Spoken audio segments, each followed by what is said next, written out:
Time and Tide किसी का इंतजार नहीं करते। ये कहावत तो हम सब ने सुनी, लेकिन क्या हम इस पर अमल करते हैं? प्रोक्रास्टिनेशन यानी काम को टालना एक ऐसी आदत है जो हमारे सफलता के रास्ते में सबसे बड़ा रोड ब्लॉक बन सकती है। और अगर आप भी इन दिनों ऐसा फील कर रहे हो कि जो भी आप चाह रहे हो वो कर नहीं पा रहे, उसके लिए बहुत सारी प्लानिंग कर रहे हो, लेकिन एट द एंड आप उससे अचीव नहीं कर पा रहे हो, भले ही वो छोटे टास्क हो या बड़े टास्क हो। और इसका रीजन जब आप बैठकर सोचते हो तो सिर्फ एक है कि आप उस काम को टाले जा रहे हो। और आप इस प्रॉब्लम से जूझ रहे हो और चाह रहे हो कि कोई एक ऐसी बेस्ट वीडियो मिल जाए जिसमें हमारे साथ ऐसा क्यों हो रहा है वो बताया जाए और उसके सॉल्यूशन से बताया जाए। तो माय डियर फ्रेंड, ये वीडियो आपके लिए ही है, इसलिए इसे एंड तक जरूर देखना। So without wasting any time, let's start.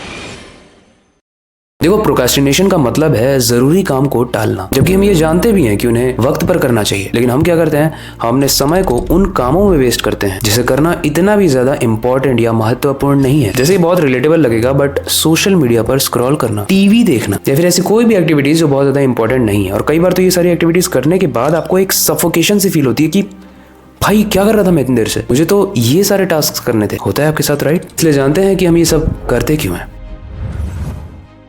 पहला है असफलता का डर, द फियर ऑफ फेलियर। जब हम किसी काम को शुरू करने से पहले ही ये सोच लेते हैं कि हम इसमें असफल हो जाएंगे, हम इसमें फेल हो जाएंगे, तो हम उसे टालने लगते हैं और यही डर हमें एक्शन लेने से रोकता है। दूसरा, परफेक्शनिज्म। हर काम को परफेक्ट करने की इच्छा कभी कभी हमें काम को शुरू करने से पहले ही रोक देती है। हम कई बार ऐसा सोचते हैं कि जब तक सब कुछ परफेक्ट नहीं होगा तब तक हम ये काम शुरू ही नहीं करेंगे, और इसी चक्कर में हम काम को टाल देते हैं। तीसरा, मोटिवेशन की कमी। कोई काम बहुत ज्यादा इंपॉर्टेंट भी हो, लेकिन अगर वो बोरिंग लगता है और बहुत ज्यादा रिवॉर्ड नहीं देता है हमारे ब्रेन को, यानी अच्छा लगाकर, तो हम उसे भी टालने लगते हैं। हमारा दिमाग शॉर्ट टाइम प्लेजर को ज्यादा इंपॉर्टेंट देता है और लॉन्ग टाइम गोल को इग्नोर करता है, क्योंकि हमने उसे ऐसे ही प्रोग्राम कर दिया है। चौथा है टाइम मैनेजमेंट की कमी। मैं हमेशा कहता हूँ, टाइम ही आपकी एनर्जी है। सुबह उठते ही आपके पास सबसे ज्यादा एनर्जी होती है, लेकिन आप क्या करते हो, फालतू के कामों में उस एनर्जी को वेस्ट कर देते हो। और at the end of the day आपके पास ना टाइम बचता है ना एनर्जी बचती है कि आप अपने इंपॉर्टेंट काम को कर पाओ। इसमें आप ना चाहते हुए भी इंपॉर्टेंट काम को टाल देते हो। प्रोक्रेस्टिनेशन तो आप करते हो। प्रोक्रेस्टिनेशन करना, पोस्टपोन करना या किसी भी काम को टालना,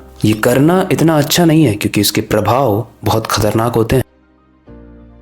स्टैनफोर्ड यूनिवर्सिटी की एक रिसर्च के मुताबिक जो भी लोग प्रोक्रेस्टिनेट करते हैं उनका स्ट्रेस लेवल हमेशा इंक्रीज्ड रहता है। इससे एकेडमिक परफॉर्मेंस पे भी बहुत बुरा असर पड़ता है, खासकर छोटे बच्चों में। सिर्फ काम को डिले ही नहीं करता है, बल्कि हमारे मेंटल हेल्थ पे भी बहुत बुरा असर डालता है, जैसे एंजाइटी, डिप्रेशन। और ये ऑब्वियस है, क्योंकि जो काम आपके लिए इंपॉर्टेंट था, जो काम आपको आज अचीव करना था, जो इस वीक में अचीव करना था, इस साल में अचीव करना था, वो तो अचीव हुआ ही नहीं, तो एंजाइटी तो आएगी ना। ओके, तो हम ये जान गए कि प्रोक्रेस्टिनेशन होता क्यों है और उसके क्या इफेक्ट्स हैं, लेकिन बिना सोल्यूशन के तो ये वीडियो इनकम्प्लीट है। अब जानते हैं कि हम प्रोक्रेस्टिनेशन से बच कैसे सकते हैं with some real practical effective methods. पहला, अपने काम को छोटे हिस्सों में बांट दो, पीसेस में बांट दो। आपको मैं एक सिंपल सा एग्जांपल देता हूँ। अगर मेरे पास 2000 वर्ड्स की एक बहुत बड़ी सी स्क्रिप्ट है जिसकी वीडियो मुझे शूट करनी है, तो शायद मैं उसे एक बार में शूट ना कर पाऊँ। लेकिन क्या हो अगर मैं उसे 500 वर्ड्स में स्प्लिट कर दूं, तो 4 बार में मैं यहाँ पर बैठ के इस वीडियो को बिट बाय बिट शूट कर पाऊंगा। थोड़ा सा सुबह, थोड़ा सा शाम, और ये आसान कर देगा काम को। तो जब मैं उसको पार्ट्स में डिवाइड कर दूंगा तो मैं उसको इजीली अचीव कर पाऊंगा बिना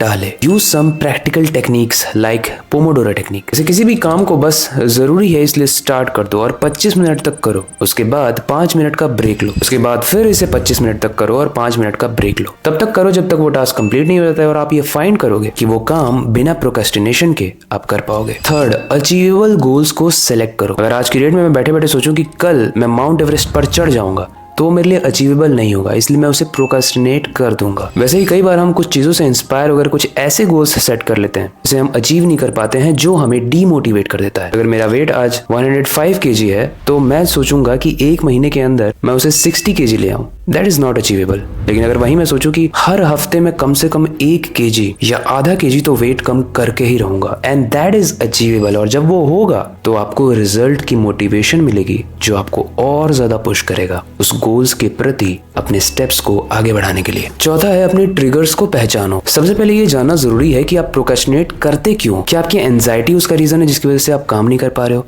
या कोई मेडिकल इशू है, फिर वो काम शायद आपको बहुत ज्यादा बोरिंग लगता है। जब आप अपने ट्रिगर्स को इफेक्टिवली समझोगे तो आप उसे टैकल कर पाओगे। फिफ्थ इज डेडलाइन सेट करो। मैं अपनी बहुत सारी वीडियोस में ये कहता हूँ और फिर से कहूंगा, अपने बॉस बनो, वरना कल कोई और जाकर आपके सर पर बैठेगा और आपका बॉस बनेगा। अपने आप को डेडलाइन दो कि मैं इतने दिन में ये काम अचीव कर लूंगा। और उसके लिए मोटिवेशन की जरूरत मत निकालो, बस उस काम को करो क्योंकि वो जरूरी है। देखो, स्टैनफोर्ड की यूनिवर्सिटी की एक रिसर्च के मुताबिक हम जैसे होते हैं वैसे ही हमारी आगे की जनरेशन भी बनती है। तो अगर आप प्रोक्रेस्टिनेशन नेचर वाले बन रहे हो, आप अपनी चीजों को बहुत ज्यादा टाल रहे हो, वो काम आप अचीव ही नहीं कर पा रहे हो जो आपके लिए बहुत ज्यादा इंपॉर्टेंट है, यही सेम चीज, यही सेम फैक्टर आपके जीन्स में भी स्टोर हो रहा है। हो सकता है आपकी जो आगे की जनरेशन हो उसके में भी यही सारी हैबिट्स आ जाए। और मैं बिल्कुल नहीं चाहता कि उसमें ये हैबिट आए, क्योंकि बहुत ही वाहियात हैबिट है, क्योंकि ये आपकी सक्सेस की सीढ़ी को ही गिरा देती है। अच्छा ठीक है, हमने बहुत बातचीत कर ली, हमने ये जान लिया कि प्रोक्रेस्टिनेशन होता क्यों है और किसी काम को प्रोक्रेस्टिनेट करने के या टालने के हमारे ऊपर इफेक्ट्स क्या होते हैं। और सबसे इंपॉर्टेंट जो थर्ड स्टेप में हमने समझा कि प्रोक्रेस्टिनेशन कैसे ना करें और इससे बाहर कैसे आए।